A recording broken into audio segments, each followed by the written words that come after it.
Hi again to everybody. Welcome to the last part of this two-day conference, to our second keynotes.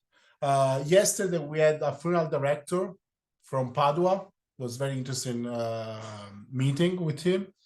And today we have a different keynote, an academic one. As I told you before, every year I will try to have a balance between international and national and a worker and academic, if possible. I will do my best to do that. In this case, for our first meeting, first conference, I contact Dr. Kemi Fletcher, and she was lovely and super available. Dr. Fletcher is an associate professor of American African-American history and co-coordinator of women's and gender studies of Albright College, that is in Montana. No, it's not in Montana. Pennsylvania. Pennsylvania, that we all know where it is. She works on intersection between race, gender, class, sexuality. And in 2018, she founded the Collective for the Radical Death Studies. And since 2019, she's the president. I don't know if you know the collective or not.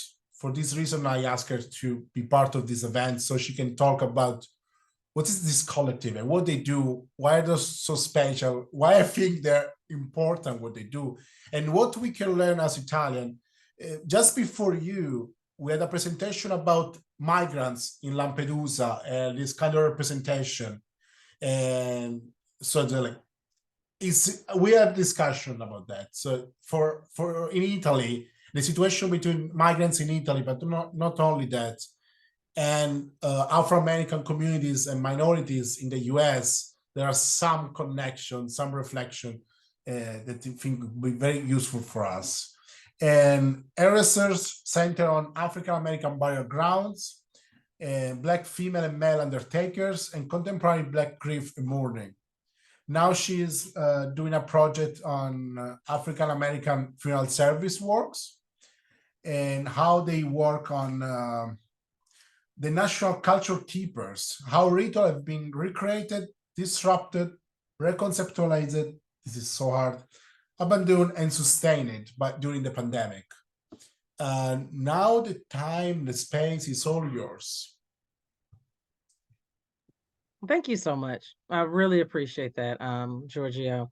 I'm going to share my screen and just share some thoughts on the collective and see how y'all are jiving with that.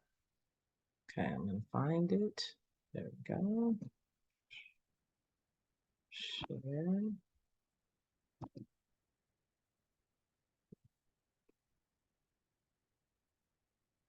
Okay. I'm gonna start the presentation and make sure everyone can see that. Okay, are you seeing that beginning slide? We see it and we hear you, so. Okay, excellent. Thank you for that introduction. I'm really excited to be here. I really am. You know, when Giorgio reached out and told me about this conference and wanted me to come in and speak. Hi, Mom. Hey, baby. The 8-year-old right there.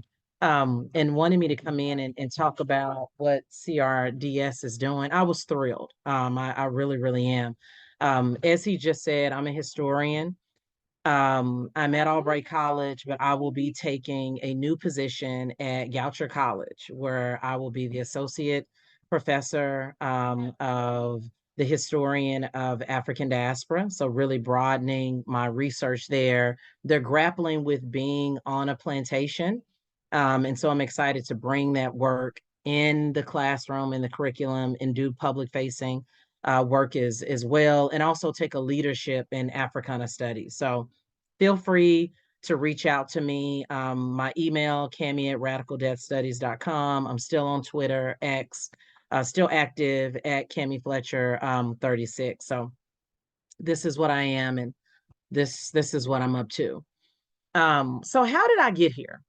Okay, so in 2018, the Order of the Good Death, you all may know this death positive movement that's surging I want to say across the US, but still people don't know about it. I didn't know about it until 2018. Caitlin contacted me, or Sarah Chavez, that's there on my right, invited and contacted me because they were having a death salon in 2018. I thought, death salon at Mount Auburn, which is the oldest rural garden cemetery in the US, going back 1830. But I studied what could be considered the Black Mount Auburn in Baltimore. And I thought, this is amazing. I want to come and speak about my Mount Auburn. And so there I am, right there on the left. In the middle is a Lua author, an amazing death doula. And like I said, Sarah Chavez is involved in the Order of Good Death. She's one of our founders. She's amazing as well. And I was there to speak about how I use historical cemeteries, death material culture, RIP T-shirts, how I'm understanding the deathscape of the plantation to research and write about the Black world, right? So I'm reading people like Carla Holloway and Passed On, or Charles McElwain, his Death in Black and White. But what I'm seeing is visibly a lot of white people. I mean, there's 75 folks there. It's a great event. I'm loving the conversation, but the ways in which white people are pronounced and visible, and not only that, but they've centered themselves in death. I had questions. I had questions. And I began to ask myself, as I'm sitting, that I've put here before I go to this slide, um, how did death ways and death work? How did, those associated with European descendants, how did they get centralized? Right. And then how did death ways and death work of the global majority? Right. Most folks around the world are Black and brown. How did they get marginalized, dismissed, and misunderstood? So these were the questions, that I had leaving that conference. And like every good scholar, right? I'm like, what are y'all reading? They're all coming to the same conclusion. I'm like, what are y'all reading? Y'all got to be reading some of the same stuff. And so to help me, I'm grappling with this, and I'm trying to understand what's going on. Jessica Mitford, her, and I brought that book in here. I think I left it out there, but her American Way of Death, 1963. Then it was republished in the 90s. Like everyone there was reading that. And I'm really grateful to Jeremy and Mandy at Talk Death Daily. They have a wonderful blog. It's a wonderful org. And if you click that QR code, you can go to my full blog, where I'm trying to understand that Mitford, here she is here, and she's passed away. She's British, and she's living in California at the time, and she's writing about, she's trying to understand why Americans are, in her opinion, are spending all of this unnecessary money on death, right? This ostentatious funeral. And she comes to the conclusion is that because the funeral directing industry is unregulated. She's correct. I agree with that. But she draws some conclusions about funeral directors themselves and their identity and their place in the community that just does not fit with the funeral directors that I have researched and that are in the Black community. And like all good scholars, I'm looking at our source material and I'm like, you're only using the National Funeral Directors Association because we live in a really rigid racial system here in the US. They're separated. There's the National Funeral Directors and Morticians Association. She didn't look at those records. She's in California. She did not mention the Chinese communities that are there. So there's a lot to just think about. And I begin to understand how white folks are centering themselves. Even at the same time, they're decoupling themselves from ethnicity, right? Because if you understand some of the racializing in the US, in the settler colonialism, right, from Italy, from France, from Britain, that whitening, that melting in to become white, they had to shirk off some of their or all of their culture. So When they pull from deathways, there's a symbolic ethnicity that they're pulling from. Oh, I'm Irish. Well, no, but you're white here. So it's really important that in my research, I began to really think about how folks were understanding death as shaped by social categories. And then being able to identify the ways in which death shapes national memory, particularly how we understand ourselves, how we understand the history of the United States and settler colonialism or even imperialism, the West abroad. So I began to grapple with these questions. And I found that there was this prevailing narrative in the US that is truly been universalized, that death is the great equalizer. We all die, right? We can't take it with us. But the death is for the living. And there's absolutely social constraints. I do work on Jim Crow cemeteries and how there are white folks' burial grounds and Black folks' burial grounds. And we could talk about that later if folks are interested. But I really began to see how public facing and how part of the American knowledge was death is the great equalizer. And so this is why the Collective for Radical Death Studies was founded. It is a collective of students, scholars, funeral directors, death doulas, artists, activists who are really committed to thinking about understanding death and how it engages with social categories, right? Really using death as social justice work.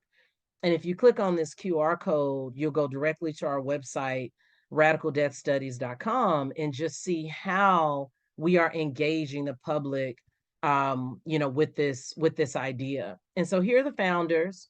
For the first 5 years of the organization, it was really us moving and doing all of this work.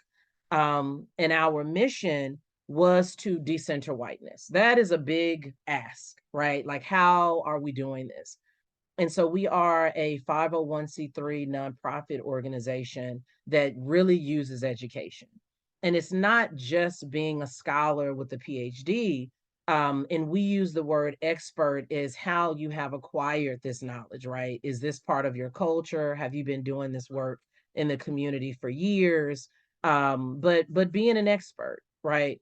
And so this decentering whiteness, on the one hand, which is all about decolonizing death studies. So it's not just the research that I'm doing, or it's not just asking for representation in death studies, right? Everybody here is white. We need to have other groups represented, but it's really about getting to the epistemology, right? The framework that we're trying to understand death studies. And then where is the knowledge source coming from? Where are those experiences in death coming from? And so the other half of our mission as an org is to really place deathways and death work of BIPOC folks, Black, Indigenous, and people of color at the center, because you get a completely different understanding of death when you do that. When you're talking about the Indigenous community and their death ways, you're not saying, oh, we all die alike. You're talking about genocide, because that's what settler colonialism did and wiped many of these folks just clean out, right? In this idea of freedom, you committed genocide, and what happened to the culture and what happened to these folks, right? If you're talking about Black folks, you're talking about transatlantic slave trade, plantation slavery, right? As you all were just saying, you're talking about immigration, and you're talking about death in a different way, and it can activate folks. It can really activate us to use it as a vehicle for making change, right? Really making change agents. So I just want to talk a little bit about how we do that. It's just not in the abstract. And that's why I really love being a part of this group. It's not abstract. One of the first things that we did in really organizing ourselves in 2018, 2019 is we created a rad death canon, right? Because one of our first conversations, and again, my question was, surely everybody's reading the same thing, because the conclusion was these funeral directors are taking something away from us. Like, this is what I was hearing when I was talking to folks at that death salon. And then I started, you know, just having these conversations. It was this funeral director is making money hand over fist, and they're taking something away from us, which is why these folks had organized and moved in the way that they were moving, right? And I thought, y'all need to read some more stuff. Y'all need to read some different stuff, right? And so this is how we've organized our canon: colonialism, capitalism, and genocide. You have to understand what's going on with death studies through that lens, culture and ethnicity, right? Um, Dia de los Muertos, a death last rites ritual in Mexico, has just become a thing now. I blame the Disney movie Coco. You know, everybody wants a sugar skull, and everybody wants, you know, to do these things, and it's like you cannot take this out of its context. You have to really understand what's going on. It's a reason why this community, these folks in Mexico, are doing last rites rituals, and they have this celebration.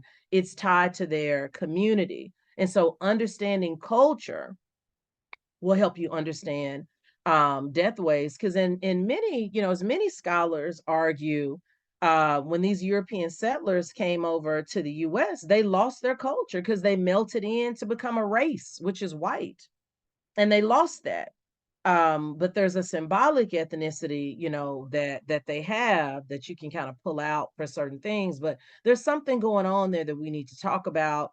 Women, particularly death doulas, have made a real splash in death work, right? And really change how we do care work here in the US, definitely, and I'm sure abroad, where you don't just push someone out to a hospital, you know, kind of centering that care work. So we've pulled a lot of this together. And lastly, I want to shout out the Queer Death Network. This is a group of scholars out of, I think Nina's in the Netherlands, in the UK, and they are really doing some very important work. Because if you live your life as a in part of the queer community, um, you can get hidden in certain death ways, especially when you're talking about in the US, and how the last the last of kin um can be centered in your own death ways, right? And if they didn't recognize the life that you live, you can be re-marginalized all over again or invisible in your own death. And they're doing some really important work here to shed light on that, right? And really push for an inclusive space in death work and in death ways. So we continue to update that.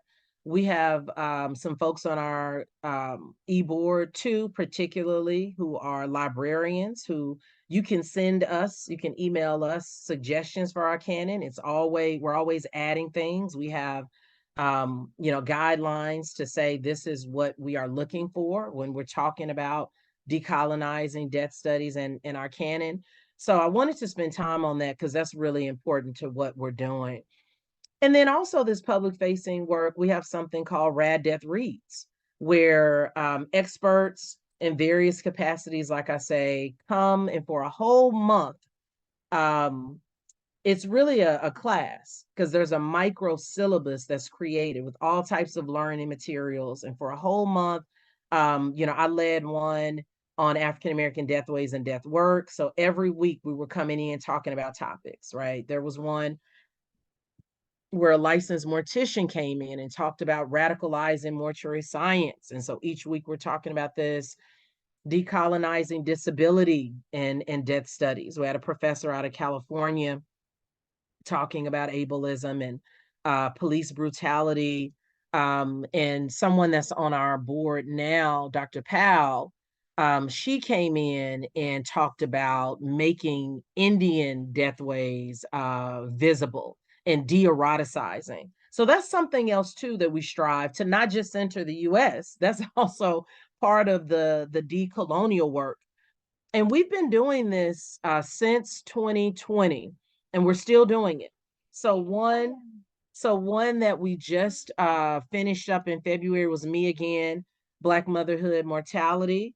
One that's happening right now this month in April that is starting today at 1 o'clock Eastern time, is someone that's new to our board, Sahara Dixon, and she is looking at it through an artist lens. She's a public health doctoral student, and she's invited artists, like different artists each week, to talk about these topics. And it's only $40, and you get all of this information and the visual aids archive. Another new board member is inviting the archivist to come in and talk about that. So we believe in putting our money where our mouth is. It's not just, you know, theoretical, right? But how do we really seek to create change agents out of the public that this affects their very lives? So partnering with folks is very important to us too. The National End of Life Doula Network, we've partnered with them to literally, let me go back. Sorry, y'all. To literally curate rad death reads that make sense to death doulas, right? So talking about, we had a whole rad death read on indigent death, because many of the death doulas in that community were serving folks who were unsheltered, right? Who were in prison population. We had one particularly on maternal justice and loss. And then we started one with culture, because there's no secret that most of the death doulas in the US are white racialized. I mean, like 80% are middle class white women, but the population that they're serving just is not. And so we have to have those conversations about, you know, understanding gaps in our own knowledge. And this is the type of stuff that we really love to do, that engagement. These things are not recorded. This is really a space for folks to come in and learn and ask all of their questions. So, you know, it's on Eventbrite, people sign up, and we just encourage that way. Another thing that I definitely want to share with you all in doing this decolonial work is you got to get out of white spaces. You got to get out of white spaces. So our Rad Death travels, that our inaugural trip was to Ghana. And I coupled it with a Rad Death read so that we could learn about Ghana, where there's a funeral every weekend.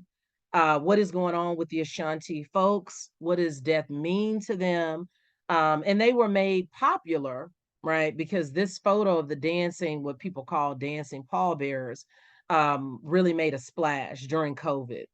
And so we took that moment and worked with Four Winds travel tours to create a tour where we're learning about death on the ground in Ghana. And that's where our Rad Death travels are. And we have one happening right now. We're going to Benin and Togo in 2026. So if you are interested and want to sign up, you've got 2 whole years to pay for it. You can click that code there and sign up. You can click the other code to come to our virtual interest meeting. If you do not know, Benin is the birthplace of Vundun, which is crassly called voodoo, which is seen as negative here in the US. It only means religion.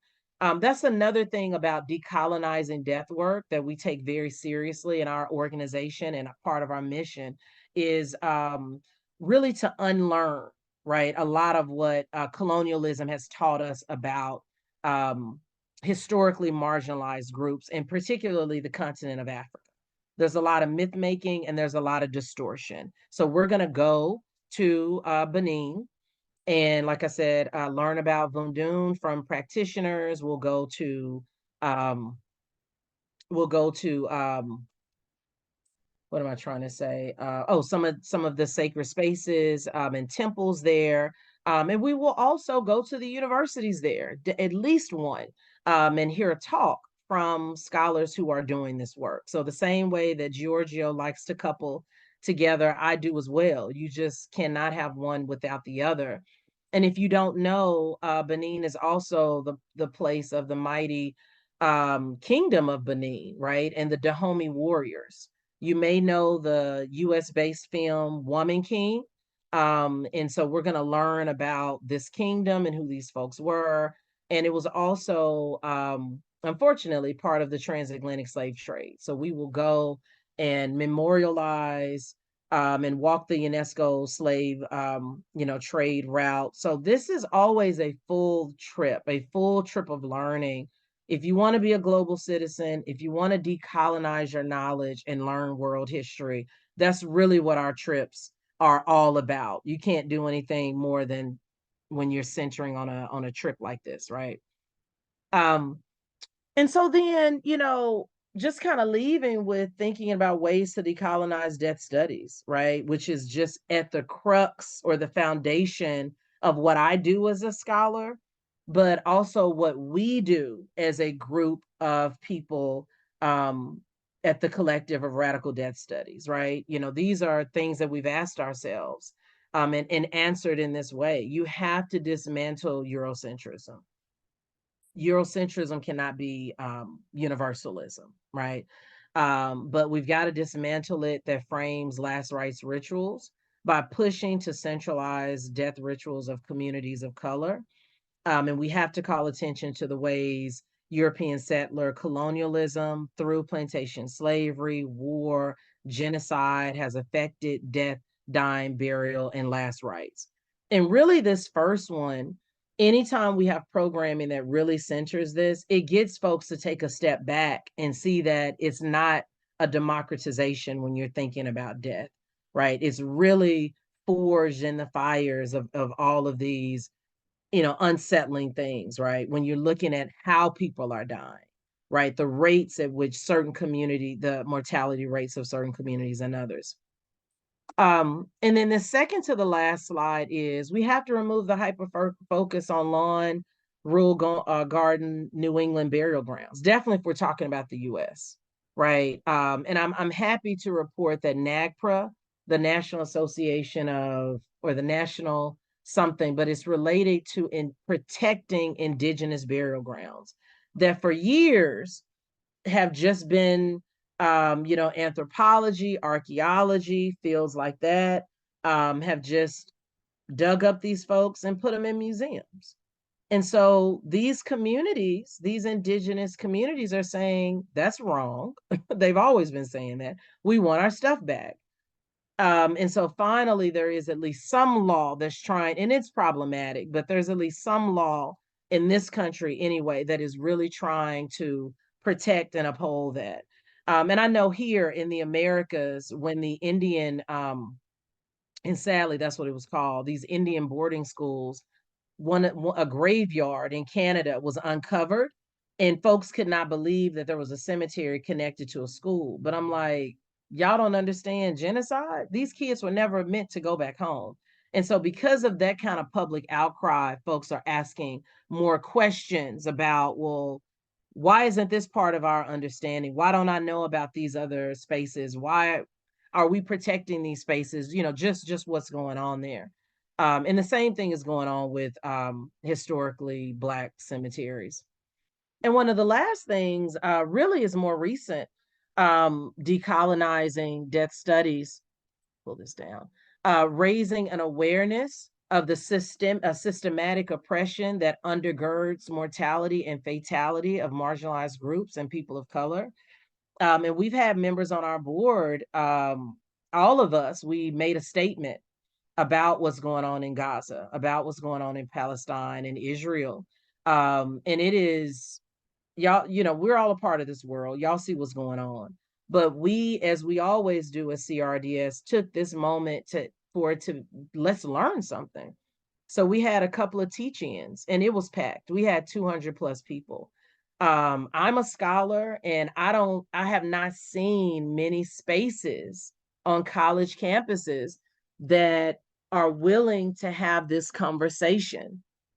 But we were, and I'm glad that we were one that we're having this conversation. And as you can see, testimonies of genocide, legal recognition, and decolonial politics. And these were the panelists that we had. Dr. Zamudzi, visiting associate professor of genocide and genocide studies and genocide prevention at Clark University. So we had experts, right? And we had folks that were on the ground learning about this from a doctoral student and then also a staff attorney. So it was really packed. And we've had 2 of these, and I don't think we will have another one, not because we just don't want to, but this is where we are in this kind of public facing work. So this is who CRDS is.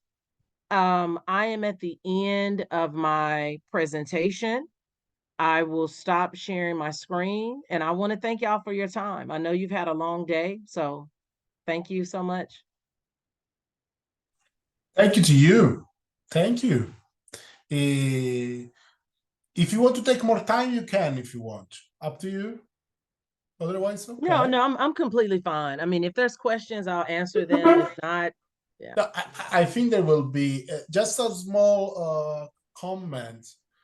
Just a small first, a question. How many of you knew about the collective? Okay. Second, in certain way, Nemo aims to be more like that. This is my idea.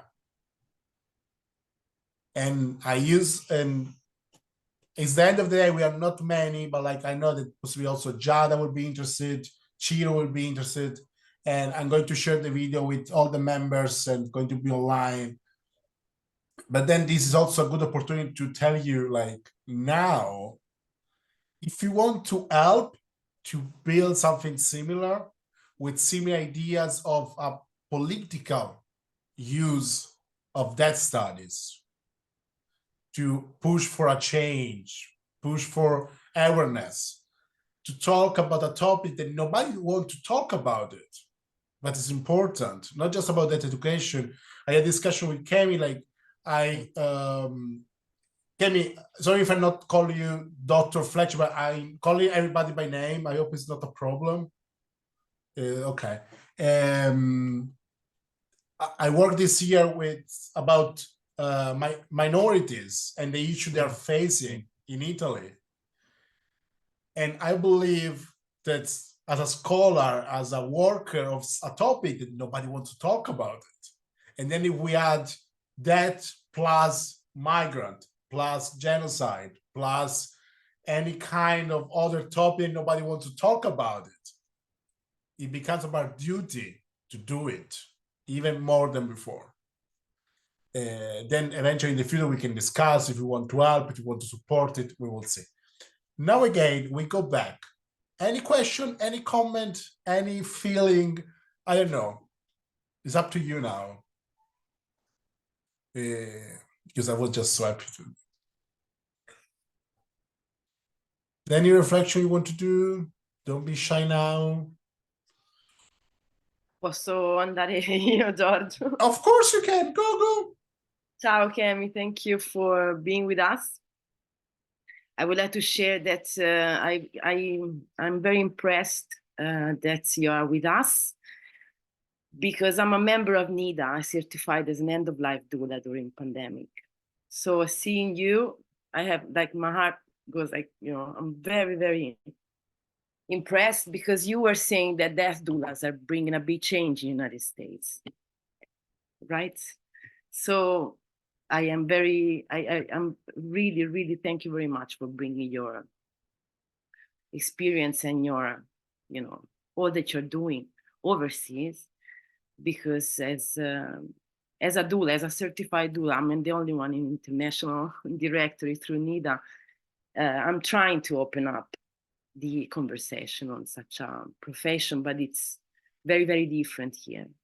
So I totally see how it could be, as you were saying, like as you met with Alua at the beginning. And I've been trying to follow all these, and it has been very, very powerful. Pretty delicate also, to share in our country.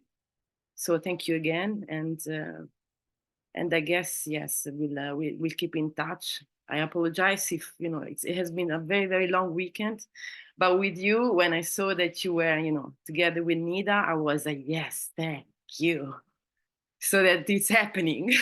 It's not only on my, as I say, in my word, you know, that I'm trying to open up, but it's truly a great, it feels like we are truly on two different worlds. I mean, we're all, you know, doing a great job, and it's impressive that you can bring your experience. Yeah. Martina, sorry to be in the middle. If you want, because I think Kemi would be interesting to know how it's going in Italy, because when we had discussion, you were very curious about it. So if you want to share the Italian situation, I think because it's also opportunity to share knowledge. So we learn from Kemi and Kemi learn from us. So if you want to share to Kemi, it's more than fine. You mean concerning doulas? Concerning doula in Italy, what is the reality in Italy? Because can be. Well, I mean, I could give you my, you know, my point of view, of course, because I decided to go through Marilyn, you know, Marilyn Rush, that she was the director of NIDA. So I went through pandemic, through the training, and then I took the certification.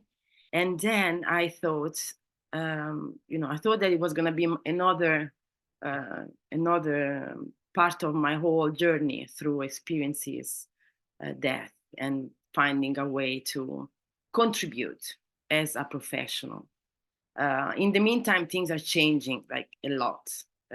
Somehow I could tell you that the word doula is pretty common, hopefully, through birth. So when you say birth doula, it's okay. I mean, people maybe don't know, but somehow it's I don't know. I need your help too, because I'm very involved. So anyhow, I believe that when you mention doula, end of life doula or death doula, it's a little bit more, I would say, also complicated, because it's a different system. It's a different health system.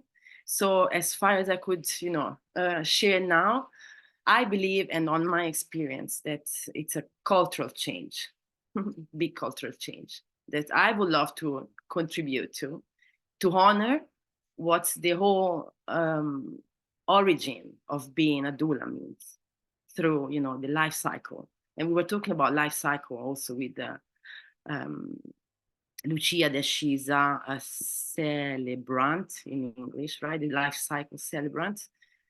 So I guess, yes, I mean, I'm very inspired. I'm trying to keep in touch and connected somehow, also through, you know, late at night webinars and all that.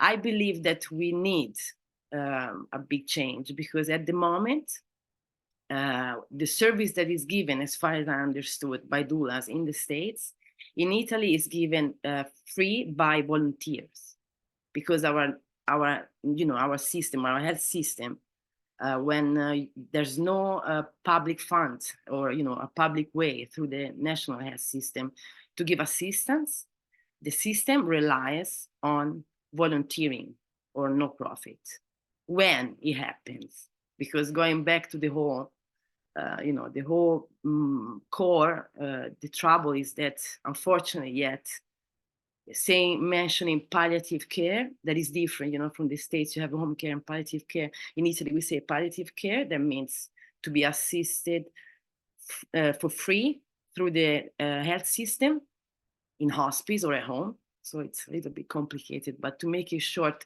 anyhow, this is how it works. So if you're part of a volunteering, you can be, I mean, you are a doula, even if you have no labels. But then there is a gap. There is a cultural gap, there is a social gap. And the most important thing is that there is a big need. So, you know, I'm happy that you're here and you brought the word death doula. I chose end of life doula, just because, you know, how's the difference and all that. And I'm trying to truly keep it as my message, but that we need professional. And I wish we could all reunite, all as, you know, the people that serve at the end of life as doula, even with different services, because that's unfortunate. And I'm trying, and I will work on it.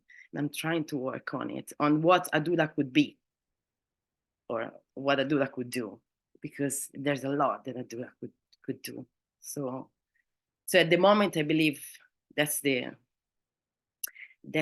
reality, and we should keep in touch. I will do my best. No, definitely. My 8-year-old. No, thank you. Thank you so much for that.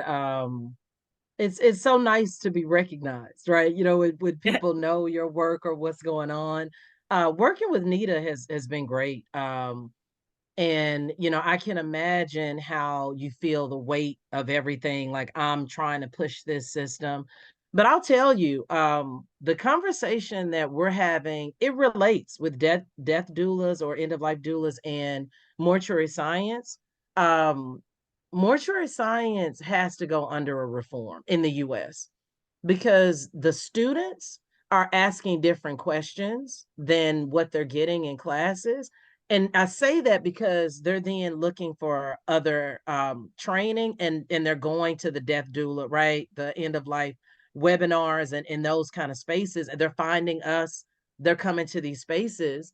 And end of life doulas are making such a splash that you're recognized. Like, it wouldn't surprise me if, at least in the US, that there wouldn't be some type of, not, I guess, formal training. I see it as going the track that undertakers were, because that's what I study, and I understand how they were not, you know, regulated. And I feel like, and I know that that sounds like a terrible term, but I feel like that regulation could give it some protection, and validation. I think that's really what I'm looking for, right? Validation. Yeah, you know, in some really important ways, because the way I understand it here is that it's still private. Like, you just pay out of pocket, but folks are seeing a need, and COVID really pushed that need. And you have Black folks, brown people, certain communities that do not feel seen in, you know, where mortuary science is dominating, you know, going to these other spaces. When I saw Michelle, who's the vice president, in Time magazine, I was like, oh my God, Michelle, because we had a meeting like later on, and she was like, oh yeah, she was really like modest about it. Michelle's great. And I was like, wait a minute. You said you were in Time magazine? I'm like, what in the world? And I went back and looked at it. So there's some real change that's happening. And I think you can't ignore end of life doulas. You can't ignore that. You can't ignore that population anymore. And what we're doing, I'm happy to be a partner in that. And I do mean it. I mean, reach out. Like, we love being a platform. If you wanted to talk about some type of like symposium like this, or Rad Death Reads, or something that continues this conversation, or even bring awareness, you know, people aren't aware of the needs and what that looks like. I mean, we're always open to that. Beautiful. Grazie, grazie mille. Any other comment, question? Nobody? No curiosity or something? It's late, Giorgio. It's late. Next time I'll meet y'all in Italy. Yeah, it's late. Kemi wants to come to Italy, and eventually we can organize something in person. But even about reflection about the difference you saw, because one of the aim of Nemo is to have a kind of that studies pride. That because that studies, it's still not so strong and big as an idea in Italy. And it's my aim inviting you was also like, look, see what it can be, what does it mean to do that studies, and also if you have any reflection about the striking difference between Italy and the situation in the US. Any kind. I know that you are tired because the conference started 8 hours ago. But feel free to ask anything you want. Otherwise, we say thank you to Kemi, and again, I will share the video then he can rewatch it, and who is not here at the moment can watch it, and then everybody can contact Kemi, and we're going to keep in touch. There are going to be other things for sure, and Kemi is interested in Nemo and both wise. But anyway, if you want to say anything, this is your opportunity. Feel free. Lucia? No, because the thing about Lucia, she is the president of a cremation society in Italy, and cremation is a very political topic in Italy. And the Italian Cremation Society, Chiara, or is here? Federica. Okay, no, because under you I see Chiara. No, Federica, io sono Federica. Okay, for me. Hi, Federica. So I would say that the Cremation Society is the Italian collective for radical death studies in some way. What is the closer element? Federica, you want to say anything, or up to you? I don't want to force anyone. No, okay. No, actually, but yeah, there's also something that I have been told that a very big difference between Italy and the US and other non-Italian countries, also in rituals. I mean, I've talked to one of my former bosses when I was working for the Cremation Society in Turin, and he told me that he recently visited, I think it was an American crematory, and he noticed how many tools, how many modern tools people are using. For example, use of videos and technology implemented with the ritual spaces.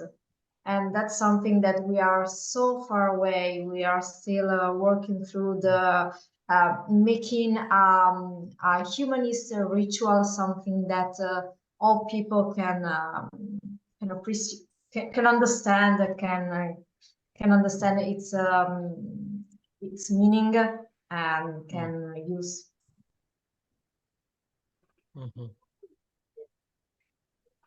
Yeah, in the population that I study, particularly Black folks, we're still slow to cremate. And even with COVID, there was still this idea that surely, this population will cremate. No, and it's based on lots of things. There's a religious justification, regionally, how we place a lot of emphasis on the body. But when you're talking about cremation, you really are talking about the dominant society in this country, even with green burial.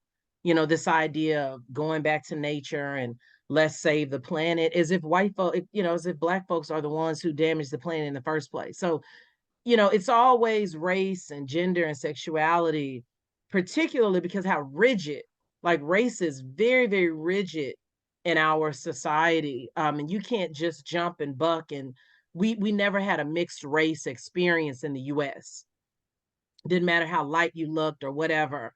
And so death, though, is still one of those, and cremation particularly is still one of those. Even with COVID, you don't see the numbers because of culturally understand. But I in the Culture Keepers project where I'm interviewing in the Midwest and the Mid-Atlantic colony, not colonies, but states out here, I'm interviewing Black funeral directors as culture keepers and trying to understand, what was going on with this disruption and upending of death rituals during COVID.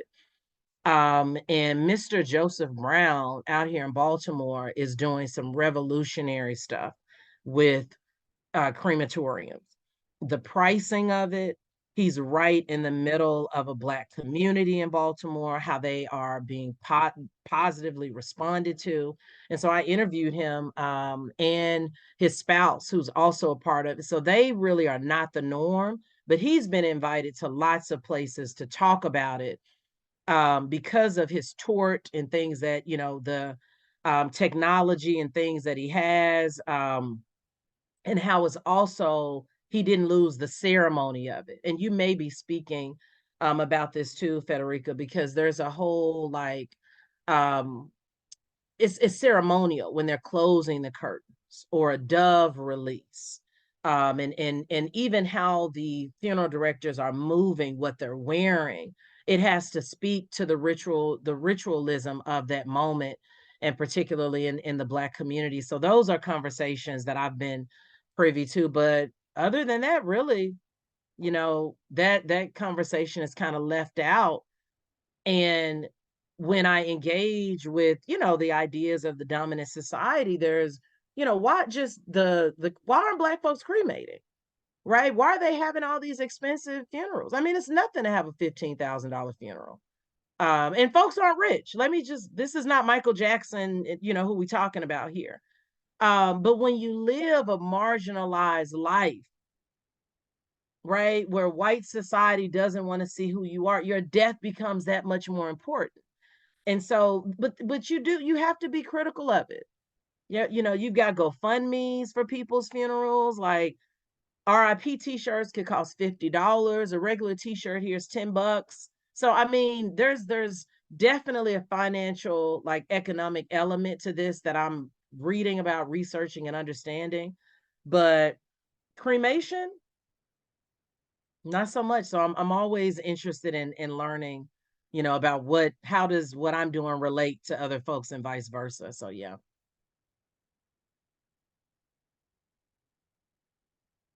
Thank you. Anybody else? Ilaria, are you popping up back because you have a question? No. Well, thank y'all so much for your time. I really appreciate it. I appreciate your time. It's thank you again. We have a lovely discussion, and thank you. And again, to me, it was very important because I wanted to share what you are doing and what is going on, because we had this talk, and I told you, like, often in Italy we tend to be very like Italic center. It's not just then of course there's a thing about race, because as you see, we are all white here. I don't know any that scholar in Italy who is not white. I don't know if you know somebody else, but the race situation is different between the US and Italy. But what I wanted to take is this idea that what that study could be and should be. And also because we often see, in some way, we are kind of a colony of the US. But in some way, we are a colony of the bad stuff of the US. So it would be nice for once to be a colony of the good stuff that is coming from the US. Or the good changing. And because I think many people here, they know the Order of the Good Death. Many people know Caitlin. I don't know how many they saw the video you did together. Because Caitlin, it's super. Also, her books are translated in Italian. There is a kind of a language barrier because many Italians know English, but not all of them. But it was important to me to give, like, to become a bridge of this project so it can become international. I know that you're happy about it, you're interested in what is going on here. And once I have a little bit more time, we're going to organize a meeting with the people working on migration, and you will love it. So thank to you, to the work you're doing in the US, for your time to spend. Hi. Get out of here, baby. You How we meet again. Oh my God, I have to do his hair. Can I put? No. I'm so sorry. No, my son pop up in these 2 days. My son pop up a lot of times, so I totally get it. Thank you for your time again, and see you soon. Keep in touch. Enjoy your Sunday with your family. Absolutely. Thank y'all so much. Please reach out, and I'm excited to be in community.